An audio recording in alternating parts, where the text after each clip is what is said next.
ମୁଁ ଧନ୍ୟବାଦ ଦେବି ରାହୁଲ ଗାନ୍ଧୀ କି ଜଣେ ଅଲ ଇଣ୍ଡିଆ ଯୁବ କଂଗ୍ରେସ ସଭାପତି ବଢିଆ କରିଛନ୍ତି। ଆମ ରାଜ୍ୟର ଯୋଉ ସଭାପତି ରଞ୍ଜିତ ପାତ ଜଣେ ଦକ୍ଷ ଲୋକ ଏବଂ ପିସିସି ସଭାପତି ଆମ ଭକ୍ତ ଦାସ ଆହୁରି ଦକ୍ଷ।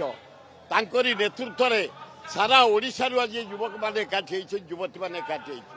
କ'ଣ ପାଇଁ ଏକାଠି ହେଇଛୁ? ଡବଲ ଇଞ୍ଜିନ୍ ଏଇଟା ହେଉଛି ମାନେ ଯାହାକୁ ଜିଆ ନାଳ ସରକାର, ହାଡ଼ ନାହିଁ, ରକ୍ତ ନାହିଁ, ମାଉଁସ ନାହିଁ। ଆଉ ଏଠି ଗୋଟେ ଜୋକ ସରକାର, ହାଡ଼ ନାହିଁ କି ଚମ ନାହିଁ, କିଛି ନାହିଁ, ଖାଲି ରକ୍ତ ଟିକେ ଅଛି। ଅଲା ଯୁକେ ଦରଦାମରେ ଆମେ ମଲୁ। ଡାଲି ରେଟ୍ ବଢ଼ିଲା, ତେଲ ରେଟ୍ ବଢ଼ିଲା, ଘିଅ ରେଟ୍ ବଢ଼ିଲା, ଚାଉଳ ରେଟ୍ ବଢ଼ିଲା, ଡ୍ରେସ୍ ରେଟ୍ ବଢ଼ିଲା, ସବୁ ରେଟ୍ ବଢ଼ିଲା।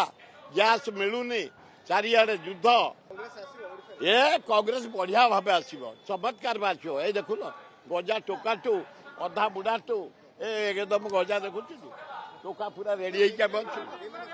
ହଁ ଏକଦମ ଆରେ ରେଡି ତ ଜାତୀୟ କଂଗ୍ରେସ।